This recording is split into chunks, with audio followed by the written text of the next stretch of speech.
ভারত ধর্মঘট এটা কেন্দ্রের সরকারের বিরুদ্ধে আমাদের আছে। মোদী সরকার যে নিয়ম নীতিগুলো নিয়ে আসছে, শ্রম কোড, আজকে 8 ঘন্টা কাজের লড়াই, এটা গোটা পৃথিবীতে স্বীকৃত।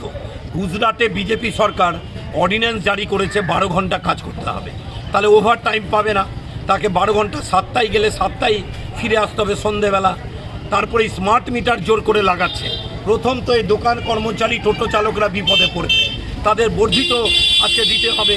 ন্যূনতম মজুরি 26,000-এর গল্প নাই, বরং এখানে যে সিভিক ভলেন্টিয়ার যারা আমাদের ধর্মঘট করতে বাধা দিচ্ছেন, তাদেরকে মমতা ব্যানার্জি সরকার 9,000 টাকায় খাটাচ্ছেন। ফলে এইসব দাবি নিয়ে এক মোদী সরকারের বিরুদ্ধে আমাদের ধর্মঘট গোটা দেশে হচ্ছে। মানিকচকে সর্বাত্মক হচ্ছে। সকালবেলা কিছু বাস চালানোর চেষ্টা হয়েছিল, পুলিশ প্রশাসন করেছিল, আমরা আটকেছি, পিকেটিং করেছি। দোকানগুলো সব বন্ধ আছে, সাধারণ নিয়মে থাকে। বাজারের দোকানগুলো এবার দেখলাম বন্ধ করেছে। ছোট গাড়ি প্রায় চলছে না, যেগুলো চলছে তারা জানেন না। টোটো ম্যাক্সিমাম চলছে না, কেন এখন মূল বাহন হয়ে গেছে টোটো। অনেক সময় অন্য দিন যা টোটো চলে তার 5%ও টোটো আজকে চলছে না। ফলে ধর্মঘট একটা সর্বাত্মক আকার চেহারা নিয়েছে। মানিকচকে তো সার্বিক সমস্ত চৌকি থেকে দূরপুর পর্যন্ত দোকান বন্ধ আছে। কিছু জায়গায় ব্যবসায়ীরা সিদ্ধান্ত নিয়েছেন যে কোনো বন্ধেই আমরা বন্ধ করব না।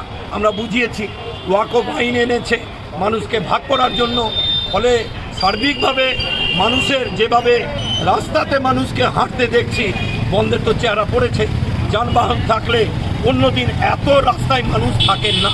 পুলিশ প্রশাসনের ভূমিকা কি আজকে? পুলিশ প্রশাসন এমনি ওভারঅল সেইভাবে কোনো ভূমিকা নেননি, তবে কিছু জায়গায় আমাদেরকে একটু হুমকি দিয়েছেন অ্যারেস্ট করব।